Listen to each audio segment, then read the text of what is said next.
Mesdames, Messieurs, bonjour et bienvenue à ce rendez-vous citoyen. Aujourd'hui, nous parlerons des travailleurs à l'intérieur de la zone euro. Mais pas que, puisque ces travailleurs peuvent venir également de pays tiers qui ont des partenariats avec la zone européenne. Vous avez sans doute entendu parler de la directive sur les travailleurs détachés. Ils permettent à une société d'envoyer ses employés sur des contrats plus ou moins longs partout en Europe et en raflant ainsi des marchés énormes puisqu'ils sont vraiment moins chers. On dit aujourd'hui qu'ils sont compétitifs. On compte plus d'un demi-million de travailleurs détachés en France en 2017, en augmentation de plus de 46% par rapport à 2016 selon un rapport du journal Le Monde. Voyons comment fonctionne la directive des travailleurs détachés. Pour faire simple, l'employeur ou la société de l'employé doit se trouver dans un pays de la zone euro ou alors en partenariat avec la zone euro. Et ce travailleur a le droit de travailler partout en Europe sur des contrats de durée définis par la Commission européenne. Les charges sont en théorie payées par l'employeur selon les règles de son pays de départ. Il faut savoir qu'il y a de plus en plus de fraudes aux fausses adresses de société, des fraudes de domiciliation dans les zones où les charges sont les plus basses ou inexistantes. De plus, les fraudes aux salariés avec des salaires au rabais sont aussi monnaie courante. Cet employé à bas coût pourra remplacer toutes les branches d'emploi et de services, sauf, nous le verrons à la fin, les travails particuliers des fonctionnaires. Donc, le Parlement européen et le Conseil européen vont transmettre aux États membres des directives pour libéraliser les branches d'emploi qu'elles jugent elles-mêmes intéressantes pour le bien du marché européen et des actionnaires. Je vous lis sans tarder l'article 45 du traité de fonctionnement de l'Union européenne. La libre circulation des travailleurs est assurée à l'intérieur de l'Union. Elle implique l'obligation de toute discrimination fondée sur la nationalité entre les travailleurs des États membres et en ce qui concerne l'emploi, la rémunération et les autres conditions de travail.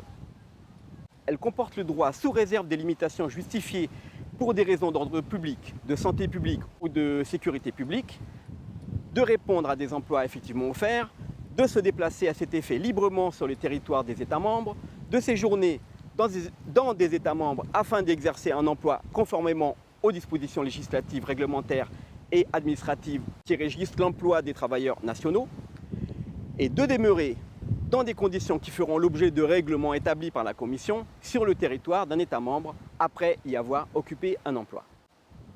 Et nous trouvons un des cas particuliers en 4 qui nous dit « Les dispositions du présent article ne sont pas applicables aux emplois dans l'administration publique. » On pourrait se dire « Waouh, les fonctionnaires sont sauvés !» Enfin, c'est sans compter sur la disparition du service public, car le service public, ne générant pas de bénéfices, étant considéré comme une société de service public, elle est vouée à disparaître et devrait en toute logique être remplacée par du service privé, comme nous l'avons vu dans notre rendez-vous citoyen précédent sur le service public.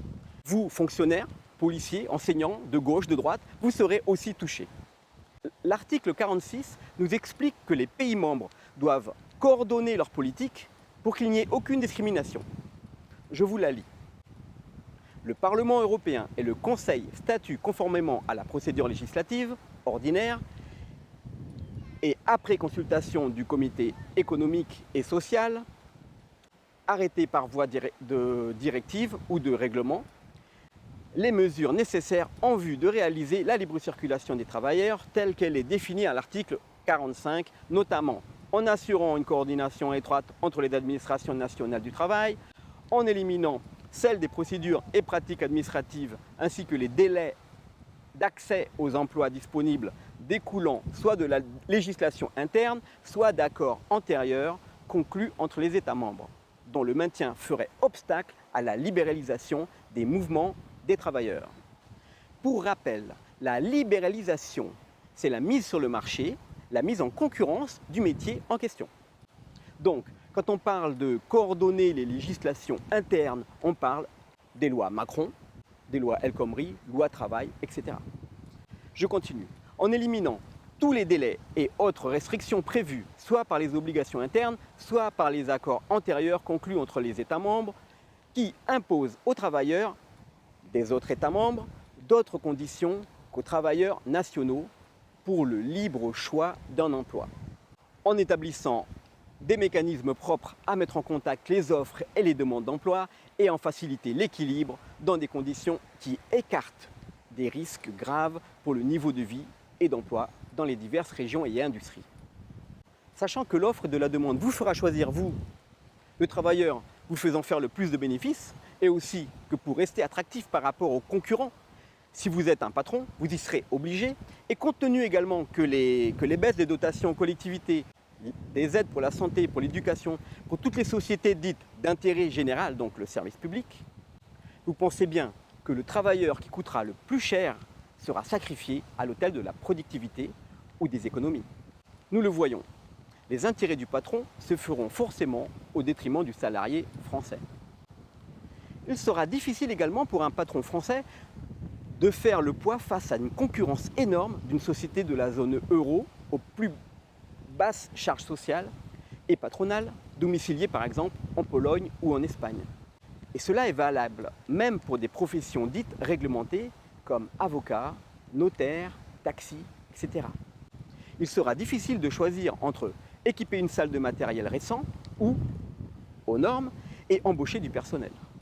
Imaginez un employeur français qui doit débourser près de 2 350 € pour que vous touchiez 1 000 €, contre presque la moitié moins pour un travailleur espagnol ou slovène. En définitive, les directives sur les travailleurs détachés permettent de dire que l'Union européenne est régie par des règles néolibérales qui sont inscrites dans son ADN, car vous le voyez, les directives suivent les articles du traité. Voilà, c'était les articles 45 et 46 du traité de fonctionnement de l'Union européenne.